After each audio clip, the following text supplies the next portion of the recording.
재미있는 성경 이야기 캐스켓 MT. 와! 네. 오늘도 우리가 즐겁게 한번 이야기 나눠보기를 원합니다. 오늘은 복습 없이요. 그 복습 없이 우리가 바로 진도로 나아가도록 하겠습니다. 우리가 지금 이제 사도 바울의 총 13편의 서신서를 우리가 나눠보고 있습니다. 그래서 지금 우리는 EMPT, 티칭, 가르침의 시대에 대해서 우리가 나눠보고 있고요. 그 가르침의 시대는 총 1부, 2부, 3부로 나누고 있습니다. 1부는 사도 바울이 1차, 2차, 3차 전도 여행을 다니면서 기록했던 책에 대해서 나눠보았고요. 2부는 지금 사도 바울이 예루살렘으로 돌아와서 옥중서신이라 불리는 그 4권의 책과 그리고 이제 목회서신이라 불리는 3권의 책에 대해서 우리가 2부 때 나눠볼 거고요. 그리고 다음 주 3부에는 나머지 이제 서신서, 일반 서신들을 우리가 나눠보길 원하는데요. 자, 여기만 한번 복습을 해볼까요? 자, 그러면 이제 가르침의 시대는 총 3부, 1부, 2부, 3부로 나눠져 있는데 1부는 사도 바울이 1차, 2차, 3차 전도 여행을 다니면서 기록했던 책에 대해서 우리가 살펴보았습니다. 자, 사도 바울은 1차, 2차, 3차 전도 여행을 통해서 총 몇 권의 책을 기록했을까요? 6권. 정답. 자, 1차 전도여행은 몇 권을 기록했을까요? 한 권. 뭐죠? 갈라디아서. 야, 또 신학교 시험 보면 야, 너 들어가겠다 야. 근데 이런 거 안 나와요? 자, 2차 전도여행 때는 몇 권? 2권을 썼습니다. 어떤 책이었죠? 데살로니가 전서와 후서. 여기 신학생 후보 2명. 2호. 자, 3차 전도여행을 통해서 몇 권의 책을 썼죠? 3권입니다. 어떤 거죠? 고린도 전후서와 로마서. 우리 신학생 3명. 예, 1, 2, 3. 네, 후보로 되셨습니다. 자, 그게 이제 우리가 티칭의 일부였고요. 2부에는요, 지금 사도 바울이 로마로 호송을 당하고 이제 가택연금, 집에서 이제 간수의 보호 속에서 이제 거기서 딱 재판을 대기하고 있을 때 지금 유튜브로 보고 계시는 분도 정답을 아시거들랑 댓글을 빨리빨리 빡빡빡 올려주시면 아주 좋을 것 같습니다. 자, 그래서 아무튼 그 가택연금 기간 동안 4권의 그 이제 옥중서신을 쓰죠. 옥중서신 4권은 뭐였죠? 에베소서, 빌립보서, 골로새서, 빌레몬서, 에필골몬. 시작. 네, 에필골몬. 여러분 이거 외워두시면 돌아가실 때까지 기억하실 겁니다. 왜냐하면 옥중서신은 발편하지 않아요. 예, 그래서 에필골몬. 그래서 오늘은 빌레몬서부터 우리가 마지막 목회서신까지 함께 나눠보려고 하는데요. 그 사도 바울이 이제 그래서 1차로 로마 감옥에 투옥되었다가 재판을 받고 그리고 잠깐 풀려납니다. 그 잠깐 풀려났을 때 기록한 책이 목회서신이에요. 자신의 죽음이 가까웠음을 알고 이제 다음 세대를 이끌어갈 그 2명의 제자에게 편지를 쓰죠. 3권의 책입니다. 누구하고 누구에게 쓰죠? 디모데와 디도. 그래서 디모데 전후서, 디도서가 이제 사도 바울의 7권 이제 3차 여행을 다녀오고 선교여행을 다녀서 기록한 7권의 책에 대해서 우리가 나눠보려고 하고요. 그리고 나머지 서신서들은 우리가 3부에서 함께 나눠 살펴보도록 하겠습니다. 다음 주부터 우리가 3부 한번 살펴보도록 하겠습니다. 자, 그래서 오늘은 빌레몬서. 자, 빌레몬서는요 성경에 굉장히 한 장밖에 없는 짧은 편지입니다. 자, 사도 바울이요 빌레몬에게 편지를 씁니다. 언제 씁니까? 기원 후 60에서 62년. 자, 이때 기원 후 60에서 62년이 바로 로마에서 가택연금으로 그 수감되어 있을 때였고, 바로 그때 4권의 편지를 다 옥중서신을 이 60에서 62년경 다 기록했다는 사실을 여러분 기억하시기 바랍니다. 자, 이제 오늘은 빌레몬서의 이야기로 우리가 시작하기를 원하는데요. 빌레몬서는 바울의 옥중서신 중에 가장 마지막 4번째에 기록한 책입니다. 그래서 이제 빌레몬서를 빌레몬서 한 장이니까요. 쫙 여러분 성경책 있으신 분은 빌레몬서를 딱 펴시고, 그리고 파워포인트도 빌레몬서를 딱 준비해 주시고, 자, 빌레몬서 1장 1장밖에 없죠. 네, 1절과 2절 말씀을 보시면 이게 누가 누구에게 편지를 쓰는지 우리가 잘 알 수 있는데요. 중현아, 화면을 가운데로 넘겨주시고 말씀을 띄워주세요. 카메라, 네, 그리고 말씀을 띄워주세요. 자, 빌레몬서 1장 1절과 2절 말씀인데요. 자, 우리의 사랑을 받은 자요, 동역자인 누구요? 자, 빌레몬과 그리고 그의 자매 2절 아삐아와 우리와 함께 병사된 아키뽀와 내 집에 있는 교회에게 편지하노니. 자, 그러면 지금 빌레몬서는 누구에게 편지하는 겁니까? 예, 여기 나오죠. 빌레몬, 아비야, 아키뽀, 그리고 내 집에 있는 교회. 그러니까 지금 빌레몬에 있는 그 빌레몬 교회는 예, 그 가정 교회였던 것 같아요. 그죠? 자, 그들에게 이제 편지를 보냅니다. 자, 빌레몬은 언제 바울과 이제 교류가 있었냐면요. 사도 바울의 3차 여행 때 이제 빌레몬은 바울을 만나고 큰 은혜를 받습니다. 그래서 이제 그가 고향이었던 그 골로새 지역으로 돌아가서요. 그의 아내 아비아와 함께 이제 그 가정에서 교회를 시작합니다. 그래서 그 빌레몬은요, 사실 골로새 지역에 있는 굉장히 부유한 주민입니다. 굉장히 이제 좀 잘 사는 사람이었고, 그래서 그 집안에 일하던 여러 명의 이제 신하 그 종들 가운데 오네시모라는 사람, 이름이 뭐라고요? 오네시모. 이거 어떻게 외워야 됩니까? 예, 무슨 뭐 음악 기호 같아요. 무슨 시모 그 있잖아요. 네, 이 오네시모. 자, 아무튼 오네시모가요. 내 주인 그 빌레몬을 열심히 섬겨야 되는데 자신의 신분 세탁을 꿈꾸며 내가 이 골로새 내가 영원히 이게 노예로 살 수 없다. 그래서 우리 주인의 돈을 한탕 챙겨가지고 멀리 도망갑니다. 멀리 도망가다가 하나님이 그 오네시모를 사랑하셔가지고 도망가다가 누구를 만나게 됩니까? 사도 바울을 만나게 됩니다. 자, 사도 바울을 로마에서 만나고 사도 바울은요 그 오네시모를 변화시킵니다. 여기서 우리가 되게 중요하게 여겨야 할 굉장히 중요한 대목이 있는데요. 여러분, 오네시모는 평생 내가 신분 세탁을 위해서 그 거짓말과 주인을 배신해서 그 많은 돈을 훔쳐가지고 멀리 도망갑니다. 근데 누구를 만났다고요? 사도 바울이요. 근데 바울은 어떻게 하죠? 바울을 만난 오네시모는 다른 인생이 되었어요. 그럼 우리가 여기서 첫 번째 생각해 볼 것이, 여러분, 바울을 만나서 예수 그리스도를 믿게 됐어요. 그 죄인이. 그러면 나를 만난 사람들은 어떻게 되어가고 있습니까? 한숨을 그렇게 당이 거절하고 쓰시면 아이고야 깜짝이야. 지하 2층으로 내려갈 뻔했어요. 여러분, 우리가 여기서 진짜 도전 받아야 돼요. 사도 바울은 2000년 전에 한 명에서 그치면 안 되고요. 지금 이 시대는 정말 우리가 사도 바울과 같은 사명을 가지고 정말 오네시모 같은 그런 죄인들이 나를 만나 나로 말미암아 변화될 수 있는 그러한 간증을 우리 모두가 함께 써나갈 수 있는 그러한 마음의 다짐을 우리가 가졌으면 좋겠습니다. 자, 또한 오네시모가 사도 바울을 만나서 변화되었다는 그 사실을 통해서 우리가 또 도전받을 수 있는 또 한 가지는요, 그렇게 죄인도 사도 바울은 사랑으로 품어주었다는 거예요. 대부분의 사람들은 그럴 거예요. 야, 다른 사람 다 돼도 너는 안 돼. 나 빌레몬 알거든. 야, 그렇게 착한 주인을 너 어떻게 너한테 그렇게 그럴 수가 있냐. 빌레몬이 어쩌지 머리가 다 빠졌더라고. 막 그러면서 내가 빌레몬이 나의 제자인데 내가 빌레몬의 편 들어주느라고 오네시모를 막 그렇게 내리깎지 않았다는 거예요. 빌레몬서를 한번 읽어보십시오. 한 장밖에 되지 않은 짧은 20몇 줄밖에 없는 아무튼 짧은 책인데, 여러분, 이 책을 통해서 바울이 그 죄인이었던 오네시모를 사랑하는 그 바울의 마음이 정말 애절합니다. 야, 이 원수 같은 죄인도 이렇게 사랑하면 바뀌게 되는구나. 우리가 알 수 있어요. 그럼 오네시모가 어떻게 그렇게 새로운 사람이 되었을까요? 바울이 그렇게 사랑을 줬거든요. 세상 누구도 나를 멸시하고 무시하고 나를 천대해서 내가 이놈의 집구석, 내가 도저히 여기서 살아갈 수 없다 라고 생각해서 그렇게 흉악한 범죄를 가지고 생명을, 내가 어차피 난 잡히는 날은 난 죽는 날이야 라고 다짐하고 도망갔는데, 그 오네시모, 그 상처투성이었던 사람을 변화시켰던 사도 바울. 여러분, 이 시대에 이 민족 가운데 얼마나 많은 상처받은 사람들이 얼마나 많은지 몰라요. 오늘도 굉장히 충격적인 이야기를 제가 하나 들었어요. 뭐냐, 유아정신과 있죠. 유아정신과, 그러니까 소아정신과가 올해는 예약이 안 된대요. 소아정신과가 그렇게 많지 않은데요. 그러니까 특별 그것도 전문의가 필요한데, 소아정신과 병원이 그렇게 많지 않은 거에 비해서 환자가 너무 많은 거예요. 올해는 예약이 안 된대요.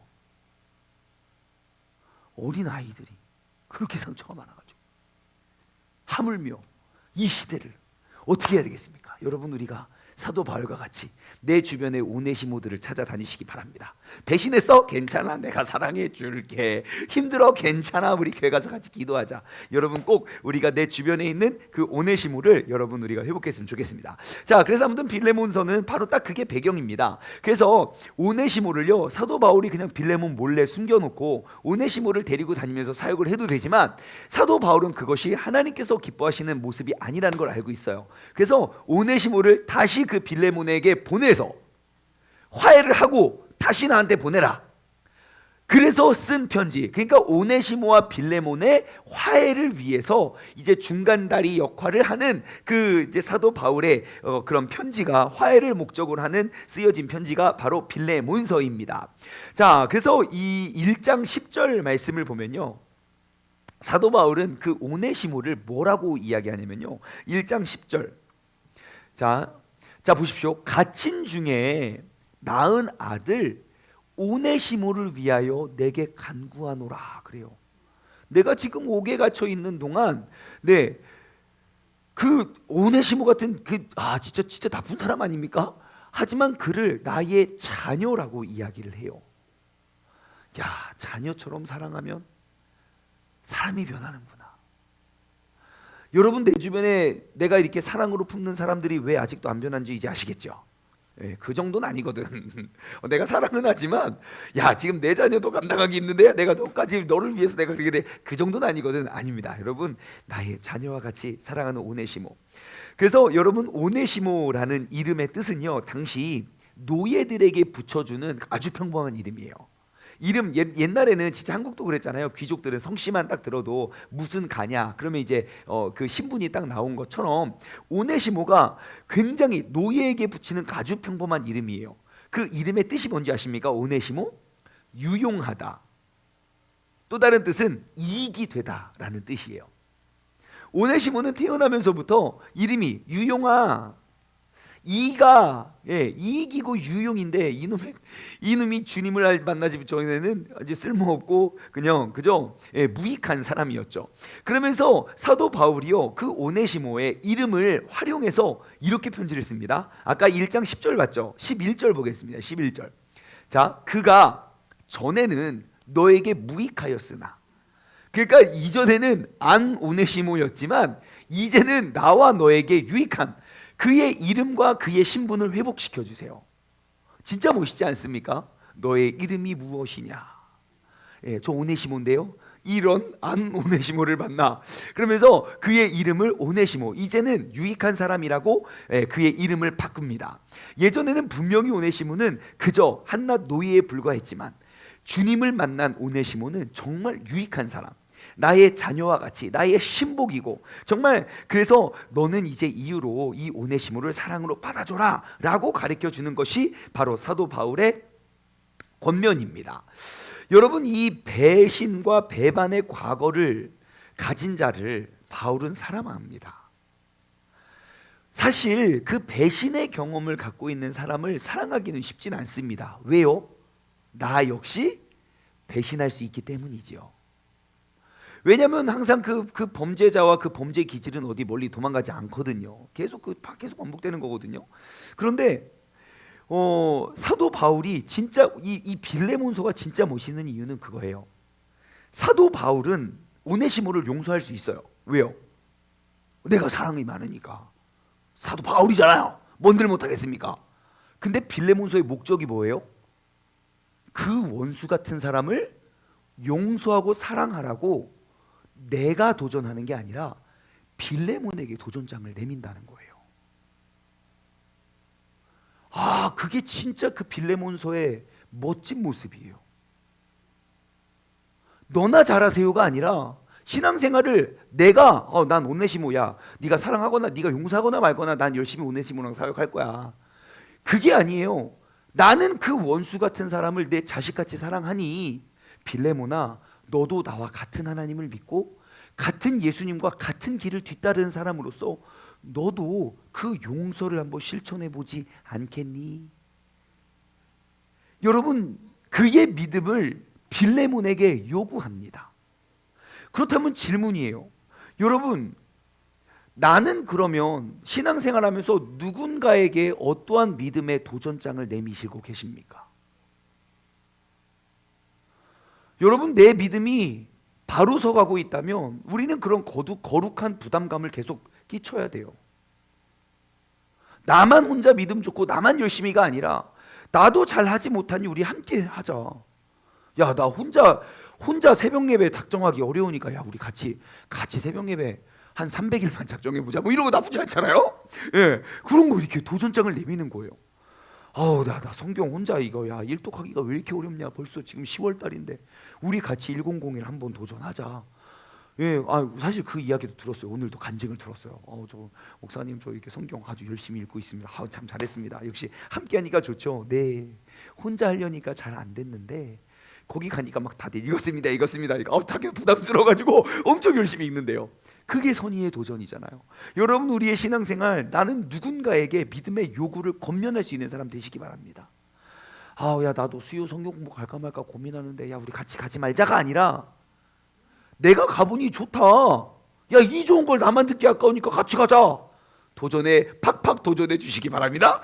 자, 그래서 아무튼 그 빌레몬에게 그 믿음의 요구를 하게 됩니다. 그래서 1장 17절 말씀을 보면요, 이제 그렇게 믿음을 그의 용서와 그의 믿음을 요청하면서 자신과 빌레몬의 관계까지도 감수합니다. 이렇게 도전장을 내밀어요. 그러므로 네가, 그러니까 빌레몬아, 나를 동역자로 알진대 그를 영접하기를 나에게 하듯 해라. 그래요. 그러니까 만약에 너가 오네시모를 용서하지 못하면 야, 그럼 나도 나를 그렇게 생각하는 걸로 알고 있겠어. 그래요. 그러니까 야, 이거 진퇴양난에 빠졌습니다. 여러분이 빌레몬이면 어떻게 오네시모와 바울을 같이 안 보겠습니까? 오네시모와 빌레몬을 같이 보시겠습니까? 둘 다 안 볼 것 같은데요. 네, 둘 다 안 볼 것 같은데 절대 그럴 수 없죠. 나에게 믿음의 도전장을 내밀면요, 도전하게 되어 있습니다. 정말 그래요. 여러분들 주변 사람들에게 한번 도전을 줘보십시오. 그럼 진짜 제법 다 따라온다니까요. 자, 그러면 제가 이 대목을 가지고 묵상해봤어요. 그럼 빌레몬은 오네시모를 용서하면 어떠한 이득이 생깁니까? 빌레몬은 왜 오네시모를 용서해야 됩니까? 사도 바울이 시켜서요. 그거 말고 개인적으로 왜 하나님은 빌레몬에게, 사도 바울을 통하여 빌레몬에게 오네시모를 용서하라고 하나님은 말씀하셨을까요? 빌레몬에게 있는 이득이 뭘까요? 오네시모 돈 없어요. 뭐 돈 다 환급 못해요. 예. 하지만 빌레몬에게 왜 그 원수를 사랑하는 요구를 빌레몬은 왜 그것을 순종하고 따라야 될까요?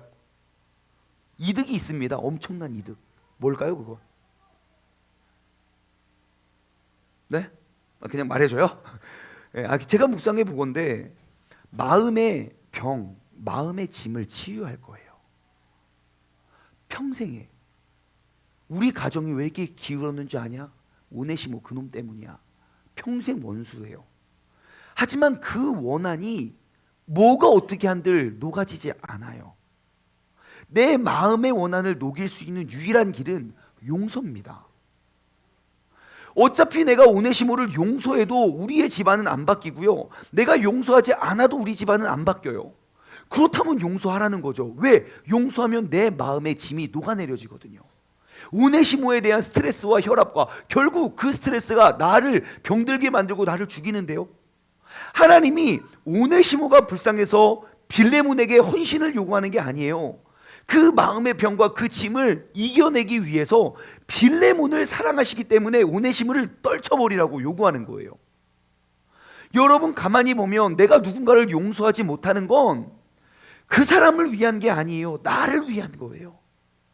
아마 빌레몬은 비로소 정말 발 뻗고 편안하게 잠을 자지 않았겠습니까?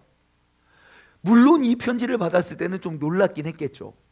하지만 사도 바울과 남은 여생을 함께 동역해 가면서 그는 새로운 길, 새로운 추억을 쌓아갈 수 있는 그런 귀한 인물이 된 줄 믿습니다. 그래서 여러분, 우리가 이 빌레몬서를 살펴보면서 우리가 그 용서하지 못하는 사람들, 여러분 도전하십시오. 믿음으로. 이렇게 정리해요. 1장 20절. 1장 20절 딱 봐보십시오. 오, 형제요, 나로 주 안에서 너로 말미암아 기쁨을 얻게 하고, 자, 용서했을 때 기쁨이 회복되고요, 내 마음이 그리스도 안에서 어떻게 된대요? 평안하게 된대요. 두 가지예요. 기쁨과 평안. 내 마음에 샘솟는 기쁨과 평안 어디서 옵니까? 원수를 용서하는 것에서부터 와요. 그 원수에 대한 보복과 복수, 내게 기쁨과 평안을 가져다 줄 것 같지요? 절대 그렇지 않습니다. 왜요? 복수 역시 또 다른 죄악이기 때문이에요. 여러분, 우리가 이 빌레몬서를 통해서 우리의 주변에 있는 모든 원수들을 한 사람 한 사람, 사도 바울이 진짜 나에게 편지를 쓴다면 아마 야, 너 마음속에 그 왼수 있지, 그 왼수 한번 용서해봐라, 이렇게 요구하지 않겠습니까? 예, 여러분, 우리가 그 믿음의 도전장을 내밀었으면 좋겠습니다. 자, 여러분, 지도를 딱 보시고 캐스켓 차트를 보시고 빌레몬서가 어디 있는지 위치를 한번 딱 발견하시기 바랍니다. 빌레몬서. 자, 빌레몬서 찾으셨습니까? 한 가운데 있습니다. 그 아데미 여신 있는데 그 가운데 한 가운데 딱 보면 빌립보서 밑에 빌레몬서가 있지요. 자, 우리 빌레몬서의 핵심 주제가 무엇입니까? 함께 읽어볼까요? 시작. 그리스도 안에서 내 형제를 영접하라. 예, 우리가 항상 내 형제를 영접할 때 그리스도 안에서 영접하시기 바라겠고요. 빌레몬서의 핵심 구절은 21절입니다. 빌레몬서 1장 21절 함께 한 목소리를 읽어볼게요. 시작. 나는 내가 순종할 것을 확신함으로. 잠깐 타임. 이게 믿음이거든요. 내가 믿음의 요구를 띄워주세요. 자꾸 빼지 마시고요. 자, 내가 믿음을 요구하고요, 네가 그대로 행할 그 믿음의 경지에 올랐음을 내가 알고 내가 확신한다. 용서 안 할 거 안 하면 어떡하지? 걱정하지 않아요. 그냥 믿음으로 선포하고요, 그냥 그대로 고백한단 말이에요. 자, 다시 읽겠습니다. 시작. 나는 내가 순종할 것을 확신함으로 내게 썼노니 내가 말한 것보다 더 행할 줄을 아노라. 야, 내가 요구한 것보다 더 잘해줄 거지. 야, 진짜 빌레몬 진짜, 야, 넌 대단해. 예, 이게 바로 빌레몬서의 핵심 구절이었습니다. 그래서 그리스도의 복음이 용서, 구속, 그리고 개인의 변화가 지금도 이루어지고 있다는 사실을 여러분 기억하시기 바랍니다. 지금까지 빌레몬서였고요. 자, 다음 디모데 전서와 후서입니다. 디모데 전서와 후서. 자, 함께 읽어볼까요? 중현아, 지금 카메라를 넘겨야 돼. 네, 자, 함께 읽어볼게요. 시작. 바울이 디모데에게 편지를 쓰다. 자, 시기가 언제입니까? 기원 후 63년에서 65년까지입니다. 63년에서 65년경 사도 바울이 디모데에게 편지를 씁니다. 사도행전 28장 30절에 따르면요, 이제 바울이 로마에서 재판을 받기 전에 2년 동안 가택연금이 되어 있습니다. 그때가 바로 60년에서 62년이라고 이야기했어요. 그리고 이제 그 기간이 지난 다음에 바로 이제 마침내 네로 황제 앞에서 바울이 딱 서게 됩니다. 예, 여러분, 우리 지난 주일날 나눴죠. 베드로도 그 네로 황제 박해 때 죽음을 당하거든요. 그러니까 예수님이 33살, 그러니까 기원 후 33년 때 이제 33살 아니죠. 뭐 30대 한 중후반 정도에 돌아가셨으니까 그때 뭐 베드로나 사도 바울도 그 비슷한 연배라면 이제 나이가 좀 지긋이 된 뭐 5, 60대, 6, 70대 정도의 나이가 되지 않았을까 싶어요. 자, 그때 이제 네로 앞에 딱 이제 판결을 받게 되고요. 그래서 이제 여러 개의 그 초기 기독교 자료들을 따르면요, 사도 바울이 재판 후에 잠시 석방이 되었고, 그리고 로마에서 두 번째 투옥이 되게 되는데요. 두 번째 투옥이 있기 바로 이전에, 중현아, 카메라를 옮겨줘야 돼. 집중해, 중현아. 자, 두 번째 투옥으로 들어가기 전에 이제 서바나에서 사역을 하거든요. 그 서바나에서 사역했을 때의 시기가 63년에서 65년이고 바로 그때 이제 세 편의 편지, 디도서와 디모데 전서 후서, 디도서와 디모데 전서 후서를 기록했다고 우리에게 알려져 있습니다.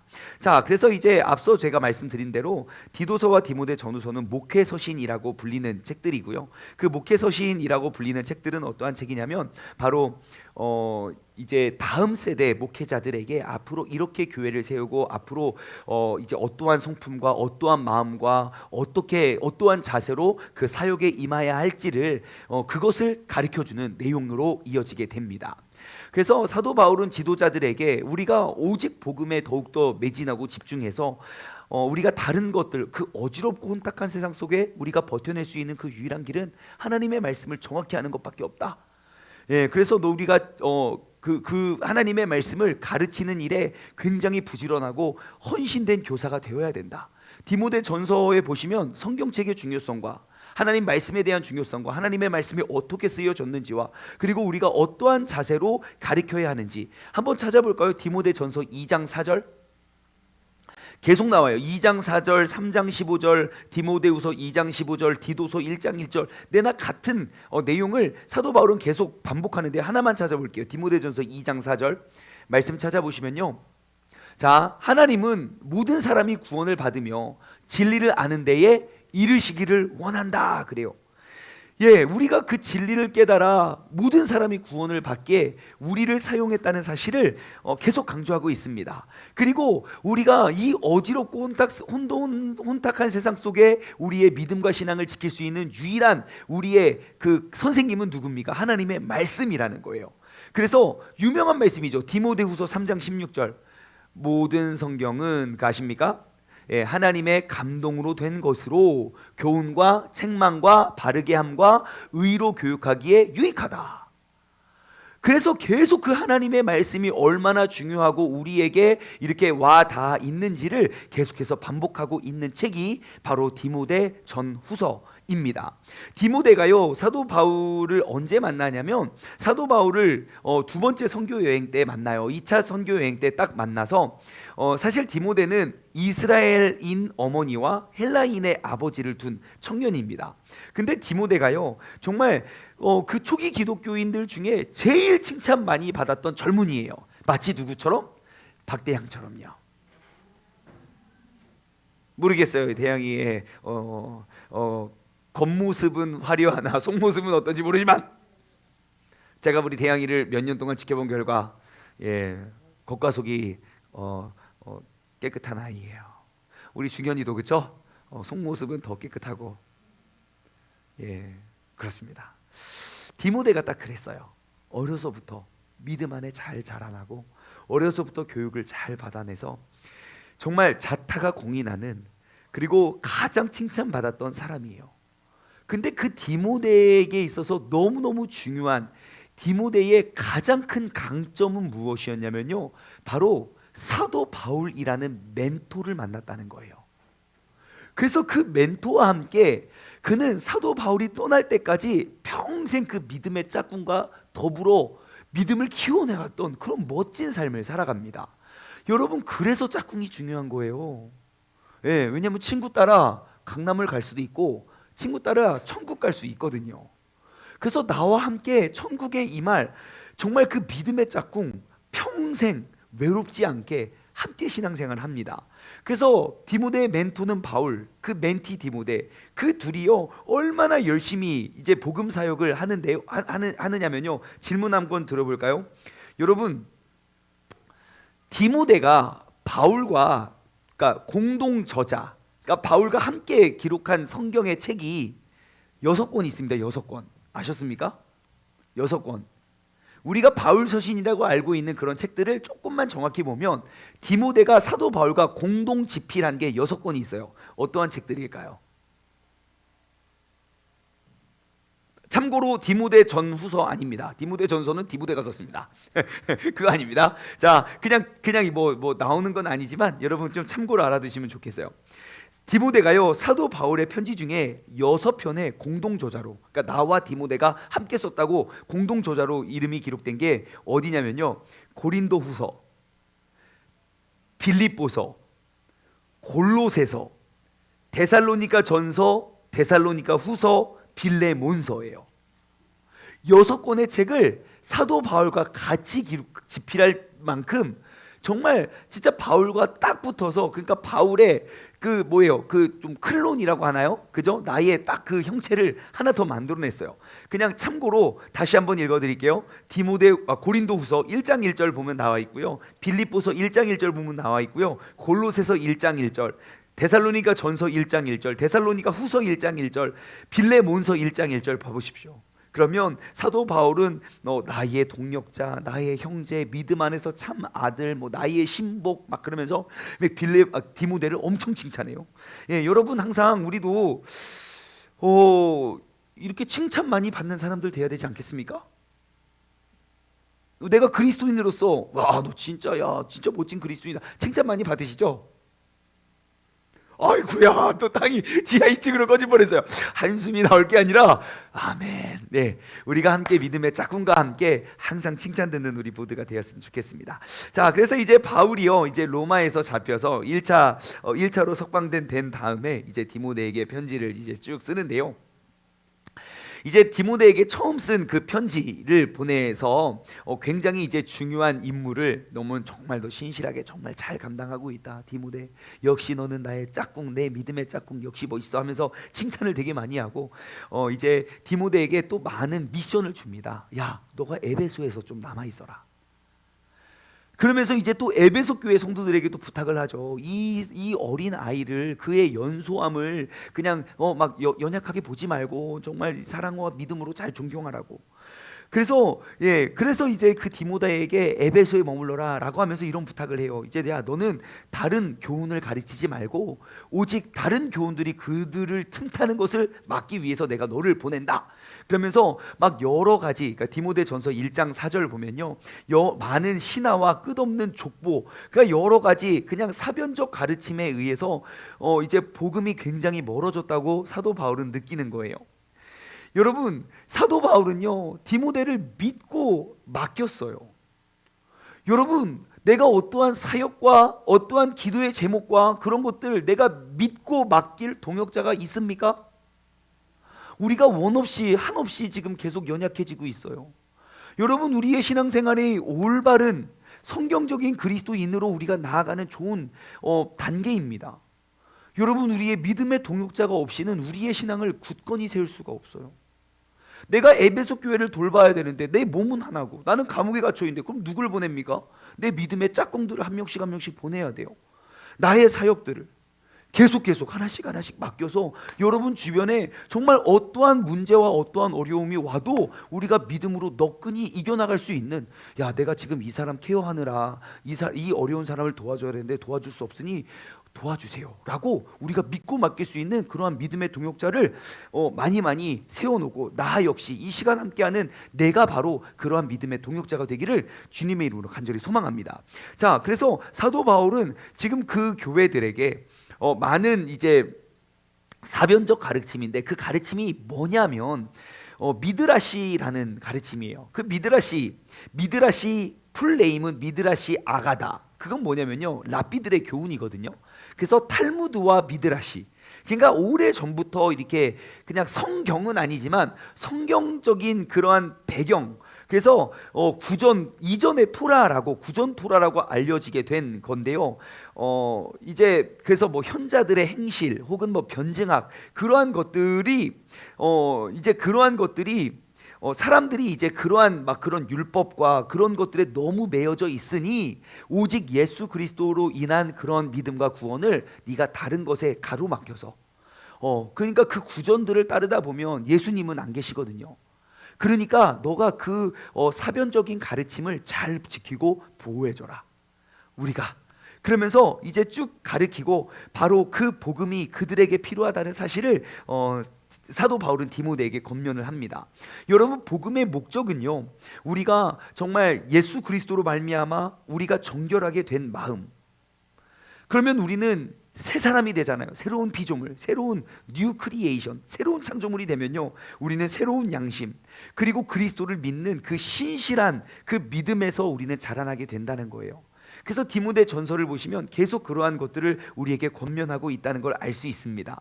그리고 또한 사도 바울은 디모데에게 굉장히 그 예배를 드리고 신앙생활할 때 질서 있는 그러한 신앙생활을 권면합니다. 그래서 남자들은 분노와 다툼으로, 디모데전서 2장 내용이에요. 남자들은 분노와 다툼 없이 서로를 위해 기도해라.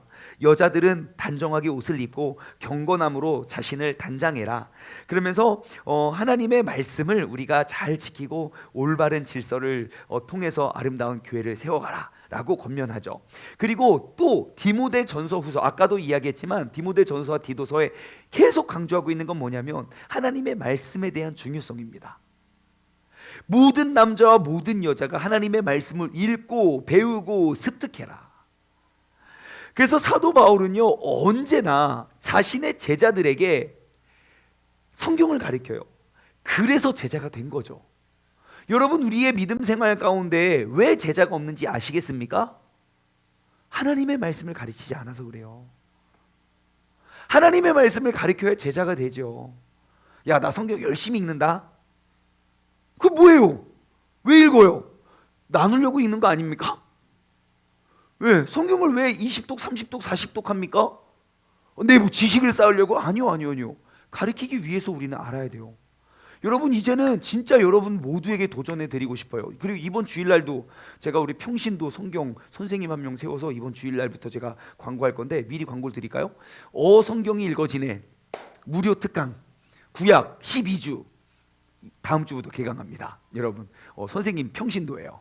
저도 배우려고요. 성경이 읽어지네 제가 안 배워가지고 다음 주부터 개강하니까 관심 있는 분들 신청해 주시기 바랍니다. 그래서 아무튼 여러분, 하나님의 말씀을 계속 가르치십시오. 누가 됐든 연령을 떠나서. 그것이 내 영적인 제자를 만드는 가장 확실한 길입니다. 그리고 사도 바울은 지금 죽음에 임박했어요. 그래서 그 죽음을 앞두고 마지막으로 권면할 건 딱 이것밖에 없어요. 너는 이 하나님의 말씀을 가르쳐라. 때를 얻든지 못 얻든지 항상 준비해서 항상 가르치기를 힘써라. 그것이 사도 바울이 디모데에게 남기는 간곡한 부탁입니다. 그 당시에도 거짓 가르침이 넘쳐났기 때문에 바울은 디모데에게 이렇게 이야기해요. 이걸 한번 찾아볼까요? 디모데전서 4장 13절입니다. 자, 디모데전서 4장 13절. 정말 어지럽고 혼탁스러운 거짓 가르침이 넘쳐나는 때에 여러분, 이 말씀을 기억하세요. 함께 읽어볼까요? 시작. 내가 이를 때까지 읽는 것과 권하는 것과 가르치는 것에 전념하라. 자, 말씀을 한번 볼게요. 자, 내가 다시 이를 때까지 뭐 하래요? 읽는 것과 권하는 것과 가르치는 것에 전념하래요. 여러분, 이것이 하나님의 말씀을 읽는 자세입니다. 우리는 내가 이를 때까지 읽는 것에만 중점을 두고 읽는 것도 버거워해요. 그러니까 권하는 것도 부족하고 가르치는 것도 너무너무 힘든 거예요. 가르칠 엄두가 나지 않아요. 아니요, 여러분, 내가 모든 수학의 원리를 다 알아야 내가 누군가를 가르칠 수 있는 거 아닙니다. 내가 하나를 알면 하나 가르쳐줘요. 그럼 나는 그 하나 완벽히 알아요. 내가 두 개를 알면 그 중에 하나 가르쳐줘요. 세 개를 알면 두 개 가르쳐주고요. 아는 대로 내가 권하고 가르치는 것, 우리가 그것을 전념하는 것이 이 어지럽고 혼탁한 세상, 그 세상을 우리가 믿음으로 이겨낼 수 있는 강력한 힘이 된다는 사실을 기억하시기 바랍니다. 한 절 앞으로 오면요, 그러면 그 믿음의 사람, 디모데전서 4장 12절, 우리가 그럼 그 믿음의 사람은, 하나님의 말씀을 붙잡고 사는 사람은 어떻게 삶을 살아야 하는가? 바울은 권면합니다. 4장 12절 보십시오. 누구든지 너희의 연소함을 업신여기지 못하게 해라. 우리의 연소함을 업신여기지 못하게 하는 방법은 무엇입니까? 오직 말과 행실과 사랑과 믿음과 정절에 있어서 믿는 자들의 본이 되어라 라는 거예요. 여러분, 우리의 믿음은 우리의 육체적인 나이랑 아무 상관없습니다. 내가 오직 영적인 성숙은 바로 말과 행실과 사랑과 믿음과 정절에 있어서 믿는 자들의 본이 되는 거예요. 여러분, 우리는 믿음의 본이 돼야 돼요. 특히 우리 수요 성경 공부 함께하는, 지금 이 시간에 함께하고 있는 우리들, 여러분 믿음의 본이 되십시오. 원래 이럴 때 우리 애가 아멘, 막 아까 구호 준비, 야! 이 정도 아멘 나와야 되는 거 아닙니까? 자, 옆 사람에게 인사하세요. 우리가 믿음의 본이 됩시다. 시작. 내가 바로 믿음의 본이 되는 사람입니다. 한 번 더 소개해 주세요. 시작. 아멘, 아멘, 아멘. 네, 아주 희망적이에요. 네. 자, 그래서 이제 마지막에 디모데전서 6장 이렇게 보시면요, 너희가 선한 싸움을 싸우고 영생을 취할 것을 이제 명령하고요. 그리고 디모데 후서의 편지가 이어지게 됩니다. 디모데에게 이제 두 번째 편지를 쓸 때는요, 바울은 로마에 이제 같은 때예요. 아까 63년에서 65년 그 감옥에 두 번째 편지를 쓸 때가 시기가 언제냐면요, 사도 바울이 첫 번째 로마에 잡혀갔다가 풀렸잖아요. 그때 디모데 전서를 쓰고요. 두 번째 수감됐을 때 쓰는 편지가 그 상태 때 쓴 게 디모데 후서라고 합니다. 자, 그래서 사도 바울은 온 세상을 구속하시는 하나님의 목적이 이제 너희들을 통해서 이루어질 거다. 이제 나는 갔어. 이제 너희가 이제 그 사명을 다해라. 여러분, 다음 세대 사역은 누가 책임져야 되는지 아십니까? 우리 다음 세대, 지금 이 자리에 있는 우리의 다음 세대 신앙생활, 그거 누가 책임지는지 아십니까? 예? 하민이 신앙생활 누가 책임집니까? 집사님이요? 무슨 말씀이세요? 내가 책임져야 돼요, 여러분. 이거 진짜 중요한 거예요. 여러분, 나의 다음 세대의 신앙과 믿음을 내가 책임지지 않으면 다른 세대 됩니다. 100%입니다. 교회 전도사님, 교회 선생님이 그들의 신앙을 책임진다고요? 우리가 지금 열매를 보고 있잖아요. 하민이 친구, 너 한 반에 몇 명이니? 너희 반 친구 몇 명이야? 25명? 25명 중에 교회 몇 명 다니는지 혹시 알아? 3명. 25명 중에 3명 교회 다녀요. 나머지들은 교회 갈까 말까 고민하지 않아요. 교회에 대한 원한을 갖고 있는 아이들이라고요. 완전 교회라는 존재가 완전 비호감이고 경멸하는 집단으로 나머지 22명은 그렇게 인식하고 있어요. 3명은 어떻게 다니는지 아십니까? 기가 푹 죽어가지고 식사 딱 놓고 아버지 오늘도 일용할 양식을 기도 못해요. 사람들에게 질타당해서. 여러분, 우리가 내 다음 세대 책임지지 못한 열매라고요. 여러분, 다음 세대는 반드시 내가 책임지시기 바랍니다. 아멘. 교회 전도사님 선생님 다 하세요. 여러분 빨리 교육부 선생님 다 들어가셔가지고 진짜 우리가 다음 세대 살려내지 못하면 진짜 다른 세대 되고요, 진짜 멸망과 심판이 올 수도 있어요. 정신 바짝 차리고 우리가 믿음의 제자들을 많이 양육했으면 좋겠습니다. 자, 아무튼 자신의 죽음이 이제 눈앞에 딱 보여지는 그 상황 속에 바울은 디모데에게 마지막 유언과 같은 이야기를 남깁니다. 먼저 디모데 후서 1장 13절과 14절은 이렇게 기록하고 있어요. 그리스도 예수 안에 있는 믿음과 사랑으로서 내가 들은 바 바른 말을 본받아 지키고 우리 안에 거하시는 성령으로 말미암아 내게 부탁한 아름다운 것을 너는 지켜라. 내가 부탁한 것을 이제 지켜라. 여러분, 하나님 말씀이 우리에게 가르쳐준 걸 꼭 지키시기 바랍니다. 자, 그래서 이제 디모데는 반드시 그 사도 바울의 부탁으로 인해서 정말 그 복음을 함께 나누는 사명을 가지고 있지요. 그래서 우리는 항상 말씀을 전파하는 일에 우리가 힘써야 됩니다. 나의 영적인 제자를 낳는 것은 내가 하나님의 말씀을 가르치는 것밖에 없습니다. 여러분, 말씀을 가르치기 위해서 우리가 더 말씀을 알아야겠죠. 그것이 우리가 성경 통독의, 성경 묵상의, 성경 필사의 목적이 돼야 돼요. 그냥 내가 나 신앙생활 하면서 성경 한번 썼어, 나의 이력을 위해 쓰면 안 돼요. 한 글자라도 쓰면 그것이 가르침의 도구가 돼야 돼요. 내가 한 절이라도 암송했으면 그것이 가르침의 도구가 돼야 되고요. 하나님의 말씀에 능한 자가 되어서 그 말씀을 가르칠 수 있는 우리 모두가 되었으면 좋겠어요. 그래서 디모데후서 3장 16절 17절, 이거 아마 여러분들 암송하고 있는 말씀이에요. 모든 성경은 이렇게 시작하는 거예요. 디모데후서 3장 16절 17절, 디모데후서 3장 16절 17절 우리 한 목소리로 함께 읽어보겠습니다. 디모데후서 3장 16절 17절. 고장났어요? 네, 고장났대요. 자, 아시는 분 함께 따라해 주시기 바랍니다. 시작. 모든 성경은 하나님의 감동으로 된 것으로 교훈과 책망과 바르게 함과 의로 교육하기에 유익하니 이는 하나님의 사람으로 온전하게 하며 모든 선한 일을 행할 능력을 갖추게 하려 합니다. 아멘. 여러분, 왜 세상이 악해져 갈까요? 세상이 약해져서요? 아니요. 하나님의 말씀이 떠나서 그래요. 왜냐하면 하나님의 말씀은 모든 선한 일을 행할 능력을 갖추게 해주기 때문이지요. 여러분 성경 더 열심히 알아야겠죠? 예, 더 열심히 해서 우리가 더 많이 가르쳐 줄 수 있는 우리 모두가 됐으면 좋겠습니다. 자, 여러분 다시 여러분 차트를 딱 보시고, 자, 디모데전후서가 어디 있나 한번 찾아보십시오. 저 맨 밑에 있네요. 가운데 우리 가르침 시대의 글씨의 맨 밑에 디모데전후서. 자, 찾으셨습니까? 지도에서 디모데전후서. 예, 그 디모데전후서의 네. 디모데전후서의 주제 한번 읽어볼까요? 시작. 그리스도의 말씀을 전하라. 예, 그리스도의 말씀을 전하는 것이 바로 디모데전후서의 핵심이고요. 핵심 구절은 디모데후서 4장 2절입니다. 디모데후서 4장 2절. 디모데후서 4장 2절 제가 읽어드릴게요. 너는 말씀을 전파하라. 때를 얻든지 못 얻든지 항상 힘쓰라. 범사의 오래 참음과 가르침으로 경책하며 경계하며 권하라. 예, 이것이 바로 디모데전후서의 핵심의 내용이 됩니다.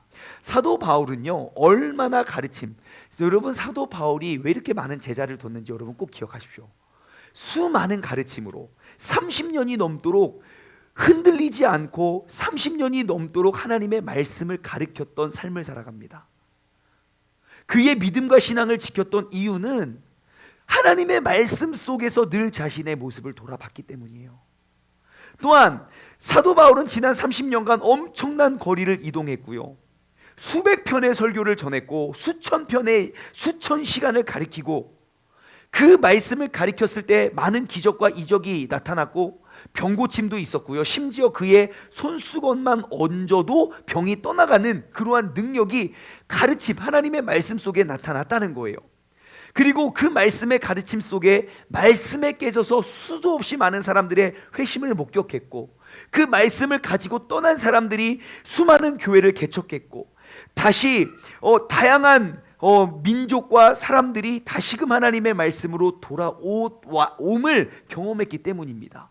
그러니까 더 담대하게 가르칠 수 있었던 거예요. 여러분 이제 우리 물러설 시간도 물러설 곳도 없습니다. 우리가 하나님의 우리를 엎드려뜨리기 이전에 우리가 엎드림으로 말씀으로 돌아가기를 소망합니다. 자, 마지막으로 디도서입니다. 디도서도 굉장히 짧은 책이기 때문에 우리가 디도서 함께 나누고 오늘 마치길 원해요. 자, 디도서. 자, 바울이 디도에게 편지를 쓰는데요. 언제 씁니까? 기원 후 63년에서 65년경 씁니다. 예, 정확히는 몰라요. 아무튼 그때쯤 씁니다. 예, 사도 바울이 죽기 전. 자, 바울이 디도에게 보낸 이제 마지막 편지도 같은 기간에 쓰여지게 되는데요.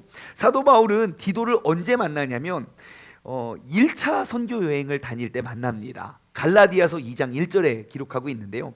1차 선교 여행을 갈라디아서 썼잖아요. 예, 그때 보면 이제 디도를 만나는 걸 알고 있는데 사실 디도는 이방인이었습니다. 이방인이었지만 주님을 알고 만났고 그리고 그래서 이제 디도서의 핵심은요. 이방인들도 믿음으로 의롭다 칭함을 받을 수 있다. 예, 그래서 뭐 할례 자냐 무할례 자냐가 중요한 게 아니라 하나님의 언약 안에 우리는 한 가족이고 우리는 같은 일원이다. 그것이 바로 이 디도서의 핵심입니다. 우리의 구원자 되시는 건 우리의 의롭다 칭함을 받을 수 있는 유일한 길은 바로 오직 예수 그리스도밖에 없다는 것이죠. 그래서 바울은요 디도를 통해서 이제 고린도 교회에 가슴 아픈 편지를 또 보냈고요. 또 디도는 예루살렘 교회를 위해 또 고린도 교회가 드린 연보를 또 헌금을 또 이제 고린도 교회에 전달하라고 또 그런 헌금도 또 이제 또 모으게 되고요. 이제 그런 사역들도 했고요. 이제 사도 바울은 그레데 지역에 이제 성장하고 있는 그 교회, 그래서 그 교회들에게 이제 디도를 통해서 권면합니다. 이제 그들에게 믿음의 지도자들을 세워라. 디도서 1장 5절의 말씀인데요. 이제 그들에게 이제 리더들을 세워라. 그래서 사도 바울이 디도에게 보내는 이제 그 편지는 헌신된 섬김. 우리가 그 헌신됨으로 고쳐졌어요. 네, 내가 그레데 교회에 남겨둔 이유는 남은 일정을 정리하고 내가 명령한 대로 각 성의 장로들을 세우게 믿음의 신실한 그런 흔들림 흔들리지 않는 그런 기둥들을 반드시 세워라 라고 임무를 완수하라고 격려합니다. 그래서 이제 디도서 뭐 1장 1절부터 3절 말씀을 보면 이제 거짓이 없으신 하나님의 영원 전부터 약속하신 것이기 때문에 우리는 그 말씀을 우리가 전하는 그런 전도로 드러나고 나타나게 된다. 그래서 이제 사도 바울이 이제 마지막 날이 가까우는 상황 속에서 사도 바울이 계속 권면하는 건 이제 복음서를 마칠 때 예수님이 딱 이렇게 말씀하셨거든요. 너희는 온 천하를 다니면서 복음을 전파해라. 내가 이제 뭐 아버지와 아들과 성령의 이름으로 침례를 베풀고 내가 너에게 분부한 모든 것들을 가르쳐 지키게 해라. 그죠? 그런 거죠. 그래서 사도 바울이 마지막 날이 가까움을 볼수록 사도 바울의 삶에 허락하신 그 그리스도의 사명, 무엇보다도 하나님의 말씀을 가르쳐라. 그래서 나의 제자가 되어라. 그것을 가르치고 있다는 거예요. 그래서 이제 글에 대해서 처음으로 복음을 전파한 후에 이제 디도가 이제 교회를 생길 때마다 하나님의 말씀대로 우리가 경건한 삶을 살으라고 이야기합니다. 그래서 이제 디도서의 내용을 쭉 보면요, 개인의 경건함, 디모데 전후서도 마찬가지예요. 개인의 영성, 그 개인의 경건함을 굉장히 강조합니다. 아마 마지막 때에 내가 그리스도다 하고 막 우리를 어지럽힐 때 여러분, 나를 지켜내는 건 개인의 영성이고 개인의 경건함입니다. 구약의 표현으로는 거룩이라는 단어죠. 그래서 말씀 한번 따라가 보실래요? 디도서 1장 5절부터 9절까지인데 디도서 1장 5절부터 9절까지인데요. 여기에 그 지도자들을 내가 아까 5절에 세우라고 이야기하잖아요. 세우려 하는데 그 특징이 나옵니다. 특징 한번 쭉 6절부터 따라 보십시오. 자, 그 리더들, 그 장로들, 그 훌륭한 리더들은 앞으로 어떠한 사람이냐면요, 책망할 것이 없어야 된다. 6절이에요. 쭉 따라와 보세요. 책망할 것이 없어야 되고요. 그리고 한 아내의 남편이 뭐 방탕하는 비난을 받거나 불순종하는 일이 없어야 되고요. 그리고 제 고집대로 하지 말고 쉽게 급하게 분도 내지 말고 술을 즐기지 말고 구타하지도 말고 더러운 이득을 탐하지도 말고 오직 나그네를 대접하고 선행을 좋아하며 신중하며 의로우며 거룩하며 절제해라. 그 가르침을 주는 거예요. 우리가 어떻게 나를 지키고 붙잡아야 되는지. 그래서 그들은 하나님의 말씀을 굳건히 붙잡고 올바른 교훈으로 권면하고 그리고 거슬러 말하는 사람을 오히려 책망하라고 이야기하고 있습니다. 여러분, 우리가 누군가에게 권면하지 못하는 결정적인 이유는 내가 지켜내지 못하기 때문이에요. 그래서 오늘 이 저녁에 함께하는 우리 모두는요, 다시금 하나님의 말씀의 가르침으로 돌아가서 항상 내가 믿음의 본이 되어 권면하고 가르칠 수 있는 믿음의 사람 되길 원합니다. 마찬가지예요. 우리는 자격이 준비되어 있어요. 내가 수요 성경 공부 함께하는 사람이니까 누군가에게 권면할 수 있어요. 우리 함께하자. 진짜 하나님의 말씀 올바로 알고 돌아가자. 내가 새벽 예배를 나가지 않으면서 새벽 예배 하세요, 권면할 수 없잖아요. 그렇기 때문에 우리가 해야 돼요. 나를 위해서도 물론이지만 내가 누군가에게 권면하고 가르치고 또 다음 세대에게 남겨주기 위해서. 말씀 한번 같이 읽어볼게요. 디도서 2장 11절에서 14절입니다. 2장 11절에서 14절.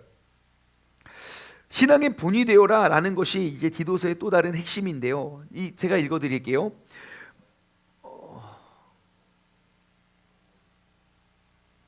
출력을 뺀 것 같아요, 중현아. 자, 시간 관계상 제가 쭉 읽어드릴게요. 모든 사람에게 구원을 주시는 하나님의 은혜가 나타나 우리를 양육시키되 경건하지 않는 것과 이 세상 정욕을 다 버리고 신중함과 의로움과 경건함으로 이 세상에 살고 복스러운 소망과 우리의 크신 하나님 구주 예수 그리스도의 영광이 나타나심을 기다리게 하셨으니 그가 우리를 대신하여 자신을 주심을 모든 불법에서 우리를 속량하시고 우리를 깨끗하게 하사 선한 일을 열심히 하는 자기 백성이 되게 하려 하심이다. 아멘. 굉장히 도전이 되죠. 마지막으로 한 구절만 읽고 마칠게요. 디도서 3장 4절에서 7절이에요. 디도서의 핵심 구절 3장 4절에서 7절.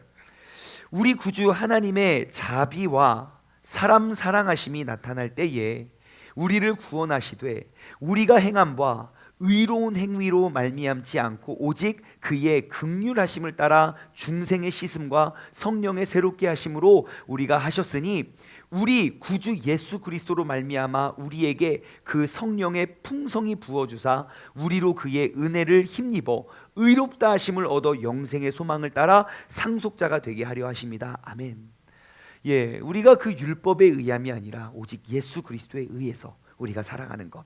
예, 그래서 여러분 또 차트를 딱 보시고 디도서, 예, 보이십니까? 디모데전후서 바로 밑에 있습니다. 디도서의 핵심 주제 한 목소리를 읽어볼까요? 시작. 그리스도 우리 구세주를 섬기라. 그리스도 우리 구세주를 섬기라 라는 것이 디도서의 핵심이고요. 그리고 핵심 구절은 디도서 2장 1절입니다. 디도서 2장 1절 같이 읽어보죠. 디도서 2장 1절. 자, 시작. 오직 너는 바른 교훈에 합당한 것을 말해라. 예, 우리가 바른 교훈을 따르고 그 합당한 것을 권면하고 우리가 또 전달할 수 있는 믿음의 사람 되기를 주님의 이름으로 간절히 소망합니다.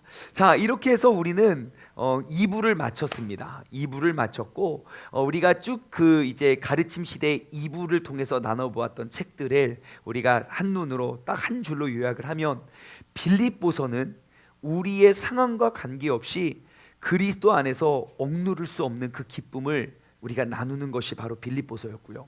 골로새서는 우리가 영향을 미친 다른 사람들의 공로를 통해서도 그리스도 안에서 새로운 생명이 자라나게 된다는 사실을 우리는 알게 되었고요. 빌레몬서는 복음은 우리가 형제라고 증명하지만 실제 사역은 실제 삶에서 어떻게 나타나는지 그 모습을 통해서 우리가 나타나 보여야 된다라고 그 믿음을 권면하는 책이 바로 빌레몬이었고요.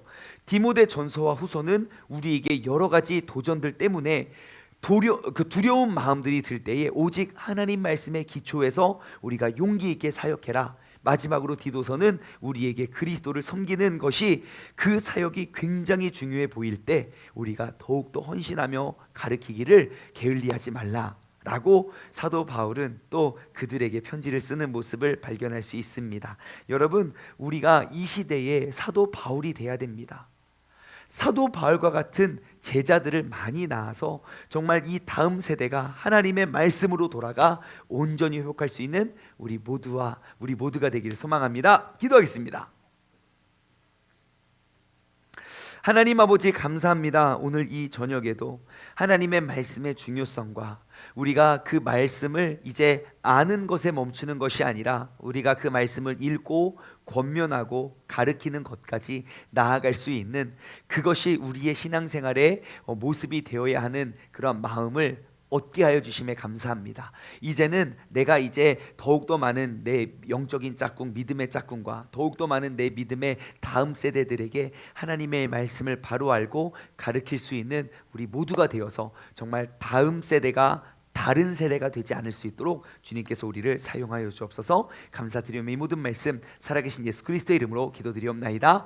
아멘. 주기도문으로 오늘 수업을 마치도록 하겠습니다. 하늘에 계신 우리 아버지여, 이름이 거룩히 여김을 받으시오며 나라에 임하옵시며 뜻이 하늘에서 이루어진 것 같이 땅에서도 이루어지리이다.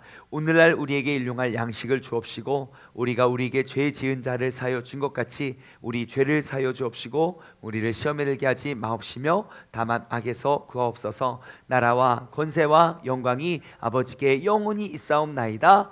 아멘.